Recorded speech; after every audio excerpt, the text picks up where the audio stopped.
Just Mining, le partenaire des professionnels et particuliers pour réussir vos investissements crypto, présente Sud Radio Parlons Crypto, Thibaut Boutroux, Stéphane Moller. Aujourd'hui, nous parlons donc métavers dans cette seconde partie de Parlons Crypto sur Sud Radio. Nous parlons métavers avec Thibaut Boutroux, mon acolyte chaque semaine, mais aussi avec notre invité de la semaine. Aujourd'hui, nous recevons Pierre Guigourez, COO de Exclusible. Donc, blockchain, bitcoin, mining, finance décentralisée, NFT et aujourd'hui, métavers. Ce sont chacune de ces applications que nous allons découvrir au cours de nos émissions. Aujourd'hui, nous recevons donc Pierre Guigourez de Exclusible, une société qui a pour vocation à accompagner les marques pour mieux appréhender et comprendre ce nouvel univers. Pour nos auditeurs qui viennent de nous rejoindre, Pierre, est-ce que tu peux rapidement nous réexpliquer ce que sont les métavers ?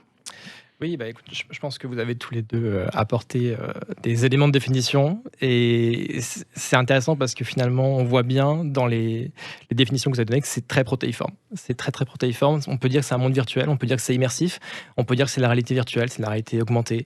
Ça peut être aussi simplement passer beaucoup, beaucoup de temps sur Discord, sur des réseaux sociaux. Souvent, quand on pose la question, notamment dans les échanges avec des marques, par exemple, on a cette réponse de dire que c'est pas tant un endroit ou une techno ou un outil, c'est un moment dans nos civilisations où nos vies sociales digitales vont finalement prendre une valeur au moins aussi importante que dans notre vie physique. Ça, c'est quelque chose qui existe un petit peu déjà, finalement, dans les réseaux sociaux, etc. Donc, c'est pas révolutionnaire. Mais là où c'est vraiment... Ça prend une ampleur inédite, c'est quand on croise ça avec le Web3 et les notions de propriété, de partie prenante et non plus d'utilisateur. Enfin, je pense qu'on pourra y revenir, mais c'est une explosion cambrienne, vraiment. On va, c'est marrant, on a déjà entendu le terme ici dans cette émission. On reviendra tout à l'heure sur la définition de ce qu'on définit comme étant le Web 3.0. C'est très, très clair. Tu es donc CEO de Exclusible. Comment on en arrive là ? C'est quoi ton parcours ? Écoute, j'ai un parcours entre guillemets un peu classique pour quelqu'un qui a travaillé dans l'entreprise. J'ai fait une école de commerce, j'ai travaillé dans un cabinet de conseil pendant assez longtemps. J'avais créé une première boîte par le passé dans le domaine de la culture. Et finalement, en fait, je suis tombé à la faveur des confinements, du Covid, qui nous a forcé à rester chez nous et à passer peut-être plus de temps qu'avant devant les écrans, de tomber un petit peu dans ce terrier des NFT. Davantage que les cryptos, dans mon cas, c'était pas forcément les sujets de trading, de finances centralisées qui m'ont attiré. C'est vraiment cette notion de NFT, de propriété, d'unicité, qui m'avait déjà un peu fasciné à l'époque avec le Bitcoin, 21 millions, aucun de plus. Déjà, je trouvais ça absolument incroyable comme capacité de pouvoir fixer ça dans du code et que tout le monde s'accorde à dire que oui, c'est la vérité. Les NFT, finalement, c'est une extension incroyable de cette découverte que le Bitcoin a fait. Et c'est ce qui m'a amené, depuis aujourd'hui presque 1 an et demi, à rentrer dans les communautés, à passer du temps auprès des collectionneurs et puis finalement monter ce projet depuis 6 mois. Alors, juste pour redéfinir les choses, tu as cité plusieurs fois le mot de NFT. C'est quoi un NFT ? Donc voilà, jeton non fongible, non-fungible token. Et une fois qu'on a dit ça, souvent je prends 3 notions pour essayer d'expliciter. Il y a la notion de propriété. C'est-à-dire qu'un NFT est la propriété d'une personne, ou plutôt d'un wallet, une seule. C'est impossible d'avoir 2 personnes qui sont propriétaires d'un seul NFT. Et déjà, ça en soi, ça crée une énorme différence par rapport au web classique, où par exemple un artiste fait une œuvre, la met sur Internet, n'importe qui peut copier-coller. Les 2 JPEG, les 2 fichiers numériques sont identiques et il n'y a pas de propriété vraiment qui est ancrée. Et le NFT permet cette propriété. Le deuxième élément super important, c'est la provenance. C'est-à-dire qu'on peut remonter, grâce à la propriété des blockchains, d'être un grand registre distribué, accessible à tous, ouvert, infalsifiable. On peut toujours remonter à la source. On sait qui a émis ce NFT. Et on peut donc savoir si effectivement, c'est bien l'artiste qui prétend être l'auteur de ce NFT qui l'a émis, ou bien non, en fait, c'est quelqu'un qui essaie de prendre son apparence, son nom, mais voilà, la blockchain ne ment pas.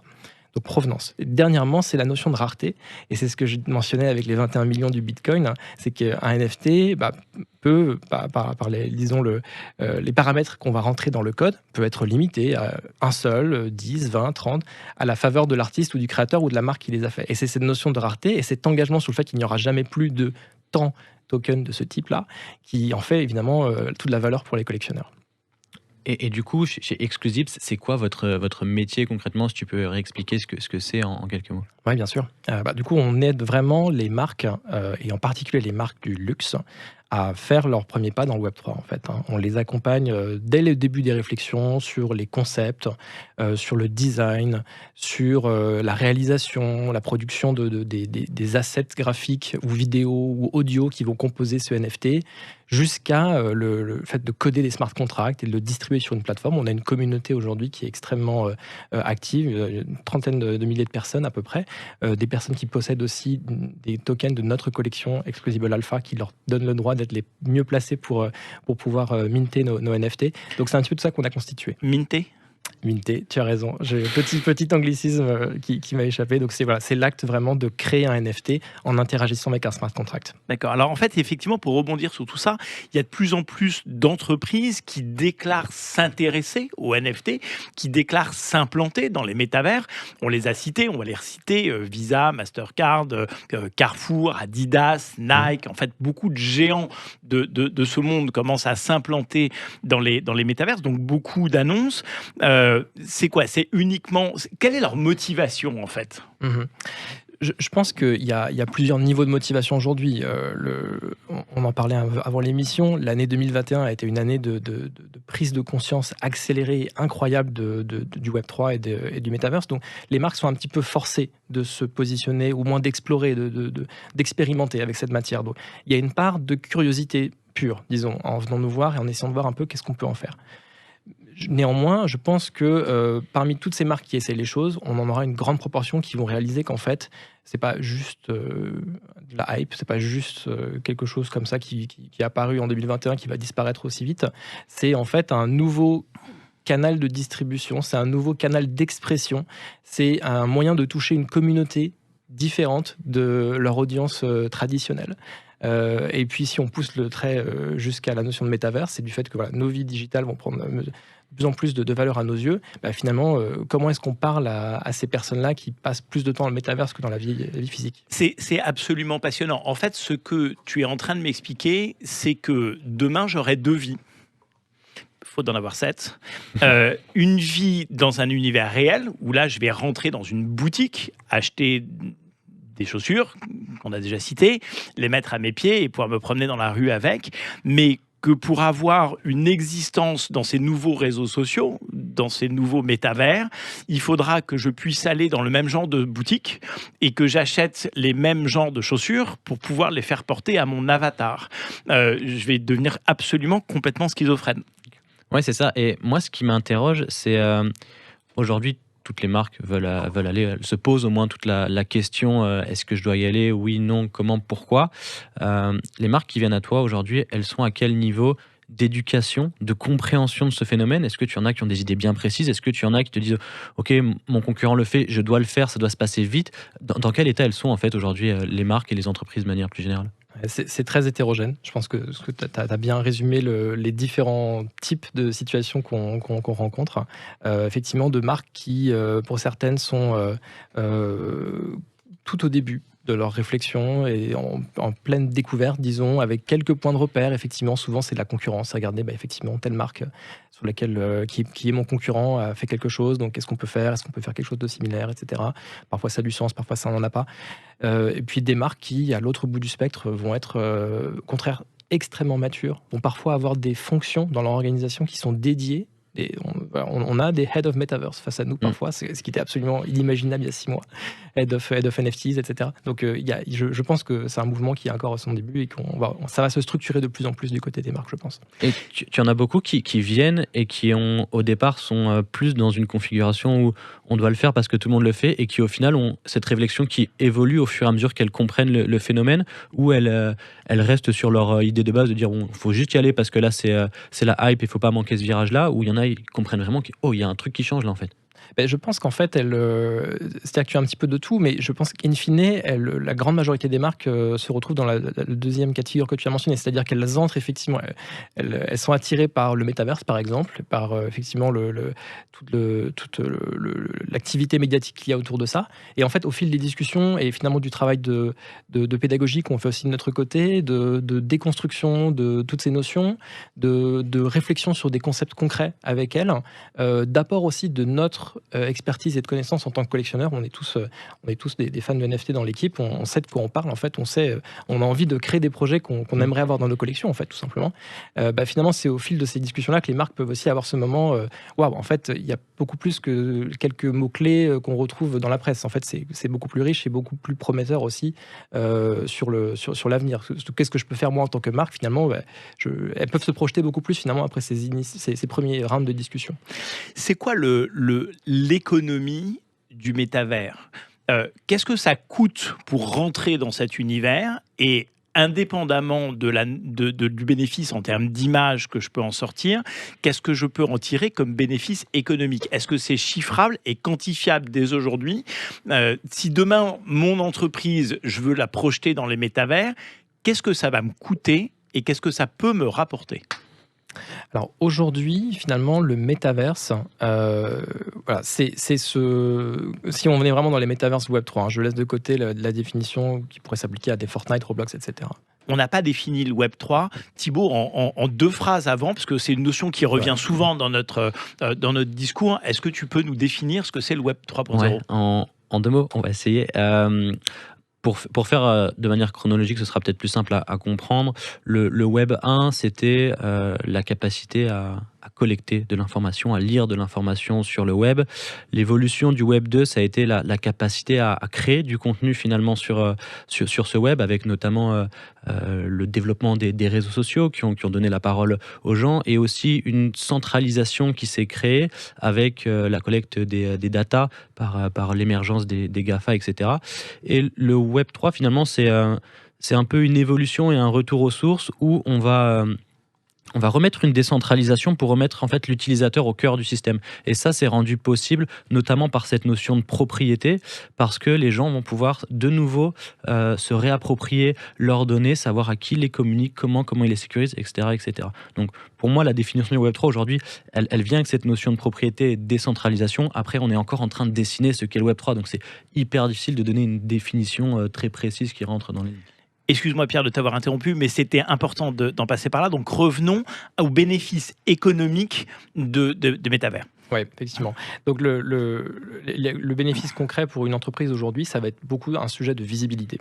Ça va être un sujet de se dire... Donc c'est l'image. Voilà, il y a un enjeu d'image sur le métaverse, de se dire ce monde finalement qui est encore relativement vierge, qui est peuplé de premiers utilisateurs qui sont souvent des pionniers un petit peu, des personnes qui étaient très curieuses de Decentraland, curieuses de Sandbox, qui ont commencé à construire des choses. Qui sont Decentraland et Sandbox, des entreprises qui ont créé des mondes virtuels dans lesquels on peut aller se promener. Donc aujourd'hui, on peut acheter un terrain sur Decentraland, on peut y construire une maison, on peut y acheter une voiture, on peut la mettre dans son garage, et c'est la même chose sur Sandbox. C'est quoi la différence entre les deux? Alors oui, effectivement, après dans les détails, la voiture par exemple, c'est pas encore possible, la maison c'est possible, enfin il y a des petits niveaux de détails, bien sûr, mais sur ça. C'est ça, mais effectivement c'est l'idée, et c'est en ça que c'est très différent de Metaverse qui serait des jeux vidéo par exemple, dans lesquels l'éditeur est finalement contrôle tout. Là effectivement, grâce au Web3, les utilisateurs sont des parties prenantes et sont donc propriétaires en partie du monde dans lequel ils interagissent. Et la différence entre Sandbox et Decentraland, alors Sandbox est plus ancien, ça a bien 2-3 années d'avance, disons, parce que le monde est déjà ouvert. Un millénaire. Voilà, c'est ça. Mais néanmoins, c'est des choses qui sont très différentes. Sandbox, ça ressemble un petit peu à Minecraft. C'est un style qu'on appelle le voxel design, donc c'est assez pixelisé. Mais c'est volontaire et ça donne une esthétique vraiment particulière et super sympa à ce monde-là. Alors que Decentraland, voilà, c'est plus un monde en 3D, disons. Et il y avait quelques différences. Sandbox est très axé sur le jeu. Decentraland est plus axé sur la présence et l'expérience. Donc il y a des niveaux de... Voilà. Et si j'ai acheté un objet dans l'un, est-ce que je peux le transposer dans l'autre? Alors, aujourd'hui, pas forcément. L'apparence d'un objet répond à des contraintes qui sont fixées par ces univers-là. Voilà, donc les voxels, par exemple, dans Sandbox. Donc un même objet ne va pas forcément se retrouver. En tout cas, ça ne sera pas le même token. Mais là où ça devient super intéressant, et c'est là d'ailleurs nous aussi, nous on essaie de jouer un rôle, c'est de créer ces ponts justement entre ces différents métaverses et de se dire que si demain une marque de luxe décide de produire une collection de wearables, donc de vêtements, de casquettes, de chaussures, etc., en vocation à être portés dans le métaverse, ils vont pouvoir émettre à la base un NFT, un token, et c'est ce token qui, pour les propriétaires, pourra être transformé, être unlocké, déverrouillé pour donner corps en fait à des wearables qui sont concrètement utilisables dans les différents métaverses. Je pense qu'on va voir de plus en plus apparaître ces cas d'usage de pont en fait entre les différents métaverses. C'est absolument passionnant. Donc, si on résume, moi, je suis une grande marque.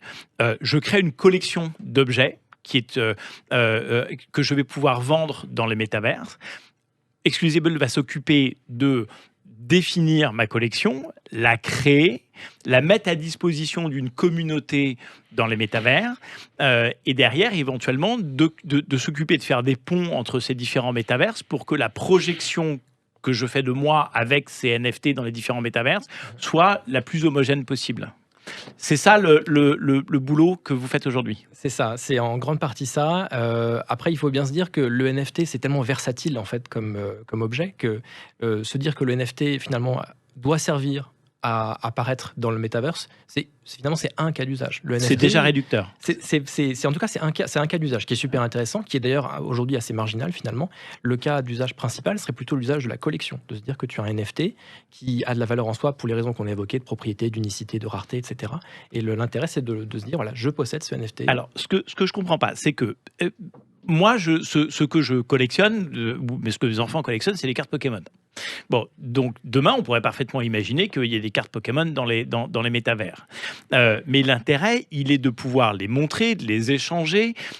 Si c'est juste pour les garder dans un coffre, dans mon wallet, qui est assimilable à un coffre, et de ne pas pouvoir montrer ou échanger ma collection, à quoi ça sert ? Mais je pense que c'est exactement ça. C'est exactement le cas des cartes Pokémon, le cas des philatélistes, le cas des personnes qui ont un attrait particulier pour des collections. C'est de pouvoir effectivement échanger avec des personnes qui partagent cette même passion. Moi, personnellement, c'est comme ça aussi que j'ai démarré. J'étais super intéressé par certaines collections de NFT. Il y a un an, je suis rentré dans le Discord. J'ai trouvé des gens qui étaient passionnés par ça aussi. On s'est mis à échanger. Et puis voilà. Discord, c'est un réseau social qui s'apparente qui n'a pas vraiment d'équivalent en fait aujourd'hui par rapport à d'autres plateformes qu'on connaît, mais ça crée des communautés avec des canaux, on peut échanger toute la journée en temps réel à l'écrit, mais aussi avec la voix sur des sujets passionnants. Ça à la base c'était issu du monde du gaming plutôt, et voilà, maintenant ça s'est vraiment étendu au monde des NFT, des cryptos. Alors, en fait, là où dans un magasin classique, mes clients sont les gens qui passent devant la boutique, la particularité de ces univers virtuels, c'est qu'il faut aller créer des communautés au travers d'outils comme Discord, Instagram, TikTok, etc., qui vont nous permettre en fait de commercialiser ces NFT. Et donc, ces communautés sont tout aussi virtuelles que ne sont les métavers en eux-mêmes.